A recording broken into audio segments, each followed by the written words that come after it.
I am the standard, and I say that calmly, without performance, because it is not a slogan. It is a decision. It is the line I draw around my mind, my habits, my body, my relationships, and my future. I am the standard, because life does not respond to what I hope for. It responds to what I allow.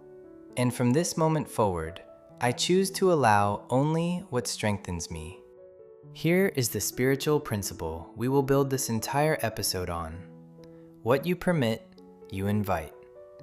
Every tolerated pattern becomes an agreement, and every agreement becomes a quiet law. Not a law written on paper, but a law written into your days.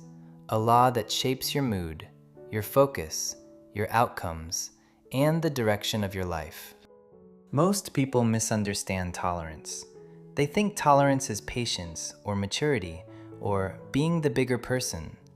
But patience is strength under discipline. Tolerance is different. Tolerance is when something is beneath your values and you keep making room for it. You keep making room for the thought that drains you, the habit that weakens you, the distraction that steals your time, the chaos you pretend is normal, the disrespect you call just jokes, the delay you keep excusing, the financial leak you keep ignoring.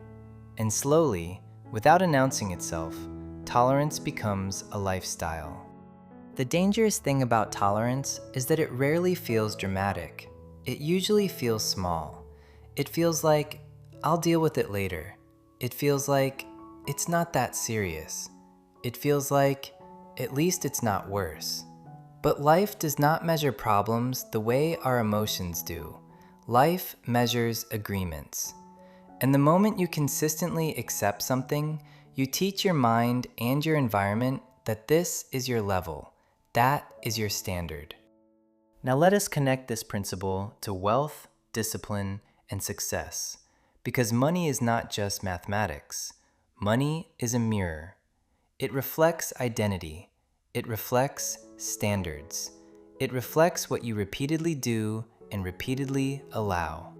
A person who tolerates small leaks will eventually live with large losses.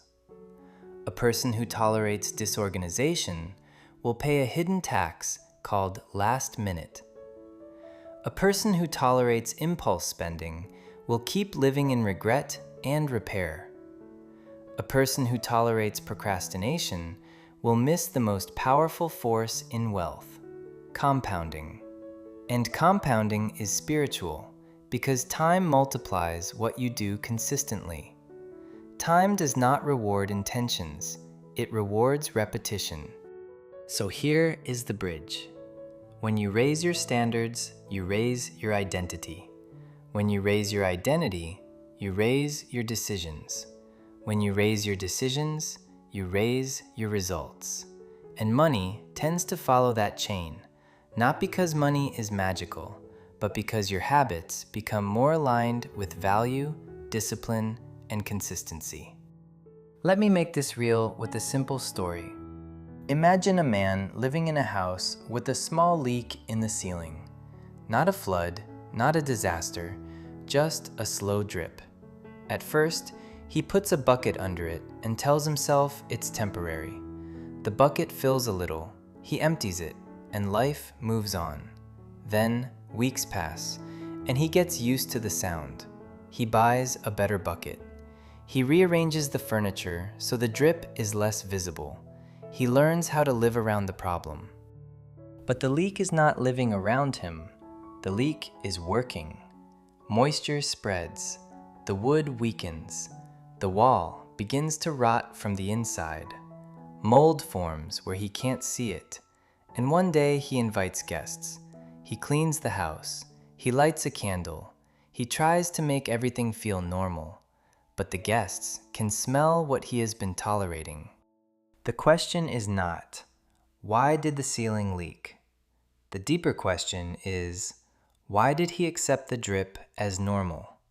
Because the moment he accepted it, he accepted the future damage. Not because he wanted damage, but because tolerance is consent. Tolerance is agreement. Now take that ceiling and translate it into your life. Your drip might be a habit that steals your energy at night and leaves you exhausted in the morning. It might be a friendship that pulls you down into low standards while calling it fun. It might be a workspace that is so disorganized it trains your mind to be scattered. It might be a financial leak you refuse to face because it makes you uncomfortable. It might be the story you keep repeating, quietly, consistently, "This is just how I am." You do not fix that with motivation. You fix it with a decision, a boundary, a standard that becomes non-negotiable. Because the moment you finally say, "No more," something shifts inside you. Self-respect returns, clarity returns, and life starts reorganizing itself around the new line you drew. So let me give you a practice you can repeat every week. It is simple enough to do in 10 minutes and strong enough to change your direction if you take it seriously. I call it the Standard Audit. Start with 1 tolerance, not 10, 1. Ask yourself, calmly and honestly, what am I allowing that is beneath the person I claim to be?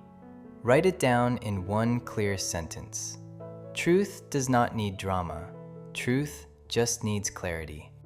Then name the cost. Ask, what is this tolerance costing me?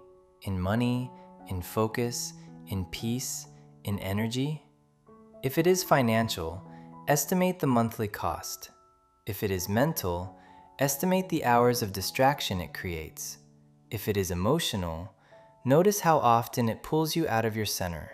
The cost is important because many people tolerate what they refuse to measure. Now, set a new standard. Write the opposite of what you have been allowing. If you have tolerated late nights and low energy, your standard might become, screens off at 10:30, sleep is discipline.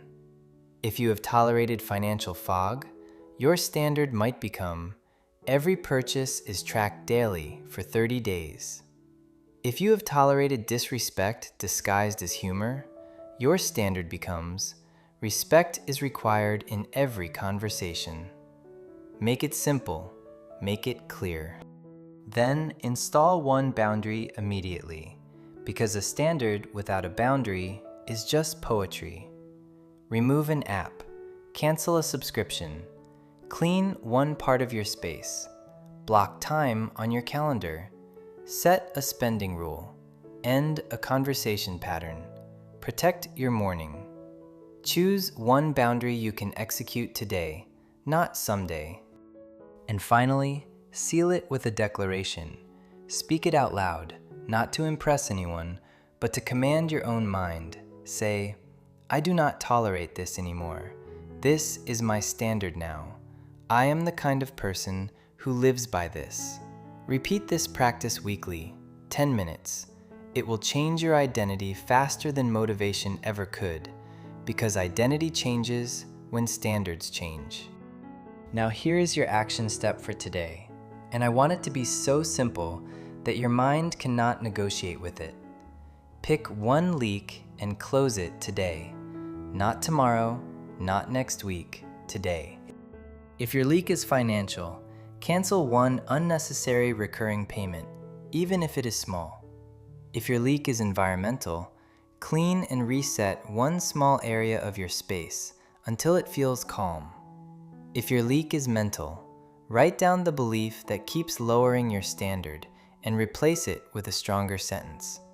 If your leak is discipline, choose 1 moment today when you usually break a promise to yourself and keep the promise. Before the day ends, take 60 seconds and write a single line. What did I refuse to tolerate today? That question trains your identity. And identity is not built in dramatic moments. It is built in quiet decisions that you repeat. Now we close the way we began, with a declaration that anchors your week. I am the standard, and I do not say that with arrogance. I say it with responsibility. I am not ruled by what I feel in the moment. I am guided by what I decide in the moment. I am the one who removes what drains me and protects what builds me. I am the one who closes the leaks before they become losses. I do not tolerate what diminishes my spirit. I do not tolerate what steals my discipline. I do not tolerate what delays my future. I am the standard, and my life will rise to meet me.